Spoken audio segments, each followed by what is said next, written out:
Everyone, इस video में मैं आपको बताऊंगी प्रॉफिट और लॉस के बारे में। तो आपने बहुत टाइम से ये मार्केट में यूज किया होगा।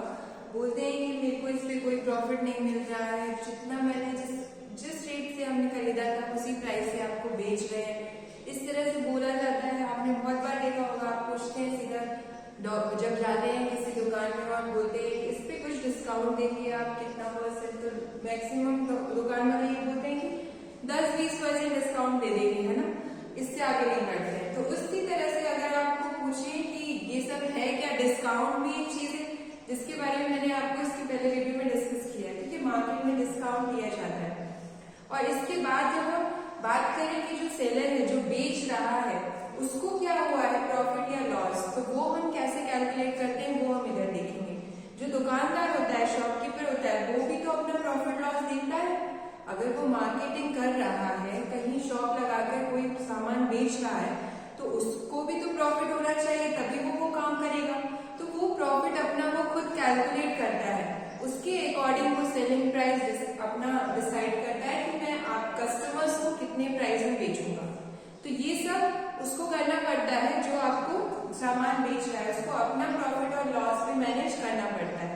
ठीक है, तो ये जो होता है प्रॉफिट और लॉस, वो कैसे कैलकुलेट करते हैं, तो इसमें दो चीजें यूज होती हैं, cost price and selling price. Cost price मतलब जो आपका शॉपकीपर है वो कहाँ से सामान ला रहा है, उसको कितना खर्चा लग रहा है, ठीक है, that is called cost price. जैसे कि अब जो भी छोटे छोटे शॉपकीपर्स होते हैं वो कहीं ना कहीं से सामान लेके आते हैं, ठीक है, दूसरी जगह से सामान लेके आते हैं जहां उन्हें ज्यादा क्वांटिटी में लेने की वजह से कुछ रेट कम मिलता है, ठीक है, और फिर वो यहाँ आकर दूसरी छोटी जगह पर आकर एक एक आइटम जो कस्टमर्स लेने आते हैं उनको बेचते हैं। तो जो सामान वो लेके आते हैं बाहर से, होलसेलर से लेकर आते हैं, that is called cost price. वो उनका कॉस्ट प्राइस है। उस कॉस्ट प्राइस में बाकी बहुत सारी चीजें आती हैं, सिर्फ सामान खरीदने का अमाउंट नहीं होता है, उसके अलावा वो किस ट्रांसपोर्ट से ला रहे हैं वो सारा अमाउंट उसमें जुड़ता है, कहाँ गोदाम में रख रहे हैं, कौन सी टेक्नोलॉजी यूज कर रहे हैं उनको सेफली रखने के लिए, ये सब उनके कॉस्ट प्राइस में ऐड हो जाता है, ठीक है। और फिर वो डिसाइड करते हैं कि अब हमें किस सेलिंग प्राइस से कस्टमर्स को ये बेचना है, किस रेट से। तो वो सब जो होता है CP, cost price, that is total amount जो आपका जो शॉपकीपर है वो पे करता है उस आइटम को खरीदने में या उस आइटम को अपनी जगह इन्वेंट्री को मेंटेन करने के लिए। और जिस अमाउंट से वो बेचता है, जिस प्राइस से वो कस्टमर्स को बेचता है, that is called selling price. और ये दोनों का डिफरेंस देखकर हम जान पाते हैं कि उसे प्रॉफिट होगा या लॉस होगा। अगर उसने कम में बेच दिया माल, जो कॉस्ट प्राइस है उससे कम में बेचा, तो उसको लॉस हो जाएगा, और जो कॉस्ट प्राइस है उससे ज्यादा अमाउंट में बेच दिया तो उसको प्रॉफिट हो जाएगा। तो इस तरह से वो कैलकुलेट कर सकता है अपना प्रॉफिट एंड लॉस, और परसेंटेज भी क्लियर कर सकता है कि अगर उसको परसेंटेज में वो अमाउंट चाहिए तो परसेंटेज निकालने के लिए कुछ नहीं करना होता है, प्रॉफिट जो है उसको डिवाइड कर देते हैं कॉस्ट प्राइस से, ठीक है, इंटू 100। हमेशा कॉस्ट प्राइस से करते हैं क्योंकि कॉस्ट प्राइस से ही पता चलता है कि प्रॉफिट कितना हुआ है, अमाउंट कितना हुआ है, ठीक है, लॉस कितना हुआ है। तो हम कुछ क्वेश्चंस करते हैं, उनमें फॉर्मूला भी लिखेंगे तो आपको और क्लियर होगा कि क्या फॉर्मूले हैं प्रॉफिट के लिए और कौन से फॉर्मूले हम लॉस के लिए यूज करते हैं। तो फर्स्ट क्वेश्चन हम डिस्कस करते हैं, this is Sohan bought a second hand refrigerator. Second hand refrigerator लेके आया था सोहन, कितने रुपीज में लाया है, 2500 रुपीज में वो लेके आया। Then spend 500 on its repairs, उसने उसमें रिपेयरिंग करी, मतलब कई चीजें जैसे होती हैं, सेकेंड हैंड है तो हो सकता है कि उसके अंदर ग्लासेस ब्रोक हो, टूटी हुई हो तो उनको उसने सही कराया हो, और कुछ भी लाइटिंग वगैरह सही नहीं हो तो वो सब सही कराया हो, तो वो रिपेयरिंग कराया और उसमें कितना अमाउंट लग गया, 500 रुपीज लग गया। और फिर उसने वो सब रिपेयर करा के फिर किसी और को बेच दिया, ठीक है, कितने में, 3300 में। तो तुम्हें ये निकालना है कि क्या उसे प्रॉफिट हुआ या लॉस हुआ। तो बहुत सिंपल है, सबसे पहले हम उसका सोहन का कॉस्ट प्राइस निकालेंगे। तो सोहन के लिए कॉस्ट प्राइस कितना है,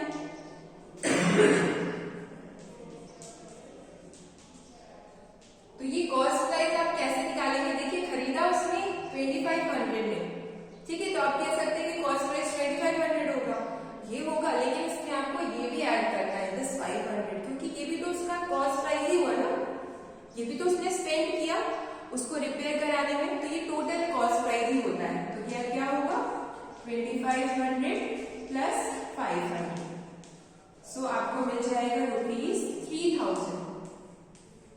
तो इतने में उसने खरीदा, ठीक है, एक्चुअली उसने इतने में खरीदा क्योंकि उसमें रिपेयरिंग कॉस्ट भी उसने दिया है। इसके बाद बात करते हैं सेलिंग प्राइस की। तो सेलिंग प्राइस कहलाता है कितने में उसने बेचा है, तो उसने बेचा है 3300 से, तो यहाँ हो जाएगा सेलिंग प्राइस 3300।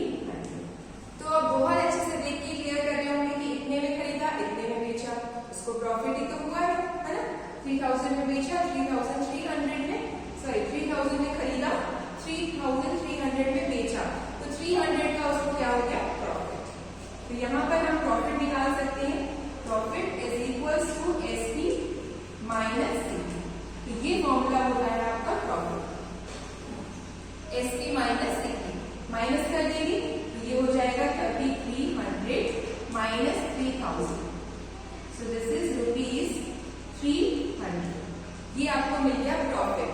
हमें ये पूछा था लॉस हुआ कि गेन हुआ, मीन्स गेन मिल गया, ठीक है। गेन और प्रॉफिट एक ही चीज है, तो गेन आपका कितना आ गया 300। इस तरह से गेन निकाल सकते हैं आप। गेन परसेंटेज बोला है, तो gain percentage means profit percentage, उसका फॉर्मूला होता है gain divided by CP into 100।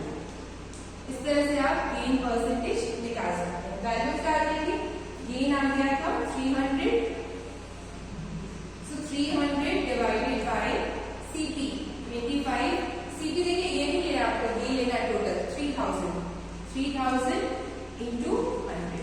Calculate कर लेंगे, जीरो कट जाएंगे आपके, ये 0 से 0 कट जाएगा, 3 10 30, दैट मीन्स 10%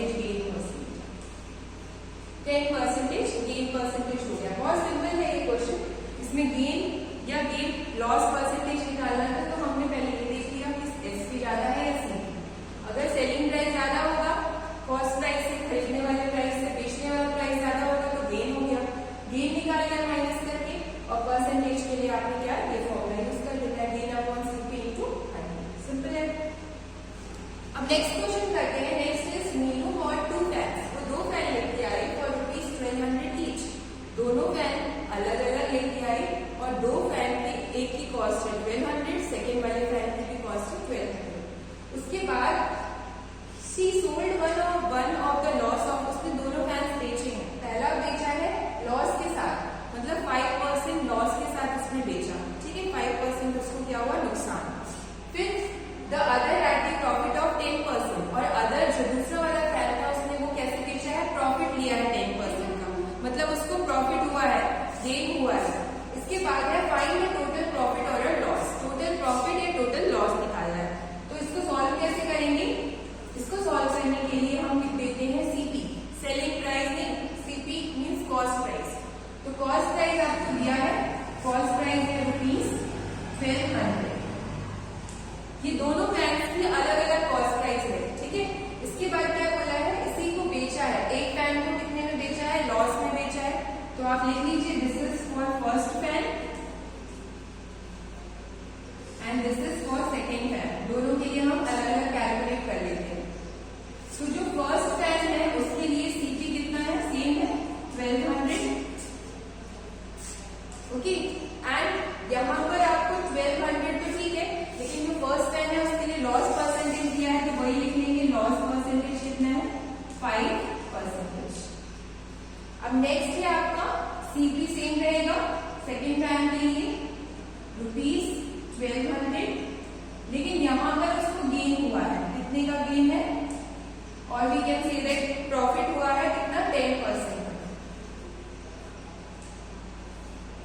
तो हमें ये दिया है, अब हम क्या करेंगे, गेन और लॉस कैलकुलेट करेंगे, परसेंटेज दिया है, तो लॉस के लिए फॉर्मूला हो जाएगा, इससे देख सकते हैं, अगर यहाँ लॉस होगा तो लॉस परसेंटेज आएगा, जिसके लिए फॉर्मूला होगा लॉस परसेंटेज इंटू सीपी। तो यहाँ पे लिखेंगे loss percentage into CP divided by 100। तो ये आपका फॉर्मूला मिल जाएगा लॉस के लिए। इसी तरह से यहाँ पर गेन के लिए निकालेंगे फॉर्मूला, तो गेन हो जाएगा gain percentage into CP divided by 100। Simple है फॉर्मूले, बस आपको गेन के लिए गेन लिखना है और लॉस के लिए लॉस, और सीपी ही रहेगा यहाँ पर सेम इन डिवाइडेड बाय 100। तो लॉस निकाल लेते हैं, वैल्यूज डाल देते हैं। लॉस परसेंटेज 5 है, सीपी है 1200 डिवाइडेड बाय 100, तो ये आ गया आपका 60 रुपीज लॉस आ गया। और यहाँ पर गेन निकाल लेंगे, गेन कितना आ जाएगा। गेन के लिए गेन के जो फॉर्मूले हैं जिसमें आप वैल्यू डाल दीजिए 10 इंटू 1200 डिवाइडेड बाय 100, तो ये आ जाएगा 120 रुपीज। तो ये आ गया गेन और ये आ गया लॉस। अब दोनों के लिए हम एसपी कैलकुलेट करेंगे। एसपी का फॉर्मूला क्या होगा, एसपी हो जाएगा आपका लॉस के लिए हो जाएगा सीपी माइनस लॉस, और गेन के लिए होगा सीपी प्लस प्रॉफिट, या फिर गेन कह सकते हैं। तो एसपी देख लीजिए, सीपी आपका कितना है 1200, उसमें से माइनस कर दीजिए 60, तो ये आ जाएगा 1140 मीन्स 1140। और यहाँ निकालेंगे सीपी मतलब 1200 में आप ऐड कर देंगे 120, तो ये मिल जाएगा 1320।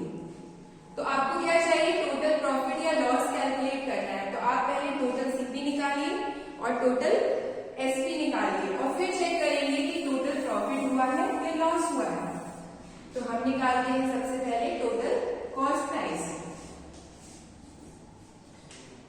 तो टोटल सीपी के लिए आप क्या करेंगे, इन दोनों सीपी को ऐड कर देंगे दोनों फैंस की, तो ये हो जाएगा 1200 प्लस 1200 विच इज 2400। ये आपका टोटल सीपी आ गया। अब हमें निकालना है टोटल एसपी। तो टोटल एसपी कितना है, ये है दोनों का अलग अलग, इनको ऐड कर देंगे, तो ये हो जाएगा 1140 प्लस 1320। So this is 2460। अब आपको बहुत अच्छे से क्लियर हो रहा होगा कि लॉस हुआ है टोटल या प्रॉफिट हुआ है।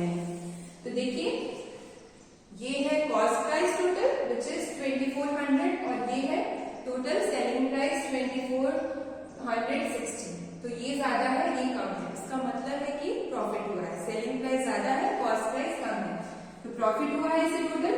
तो प्रॉफिट का फॉर्मूला क्या होता है, एसपी माइनस सीपी। तो हम टोटल एसपी जो है 2460 में से इसको माइनस कर देंगे 2400 को, तो आंसर आ जाएगा आपका 60 रुपीज। तो टोटल इसको 60 रुपीज का प्रॉफिट हुआ है। ये निकाला था फाइनेंस टोटल प्रॉफिट और टोटल लॉस।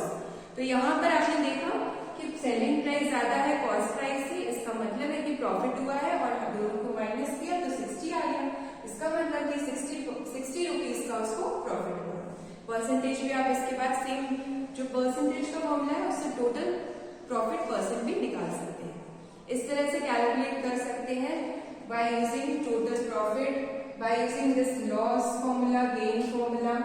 इसी तरह से ये लॉस का है, और इसके बाद ये सेलिंग प्राइस का है। अगर आपको लॉस दिया है तो, अगर लॉस गिवन है तो सेलिंग प्राइस निकालने का ये फॉर्मूला है, प्रॉफिट गिवन है तो सेलिंग प्राइस निकालने का ये फॉर्मूला याद करिए। ओके, और ये बहुत सिंपल है, लर्न क्या करना है। देखिए, लॉस है तो सेलिंग प्राइस कम होगा, तो सीपी में से लॉस माइनस करेंगे तभी तो मिलेगा। इस तरह से इनको रिवाइज करिए और सॉल्व करके देखिए क्वेश्चंस। फिर भी कोई डाउट रहते हैं तो प्लीज आप कमेंट में पूछ सकते हैं। Thank you.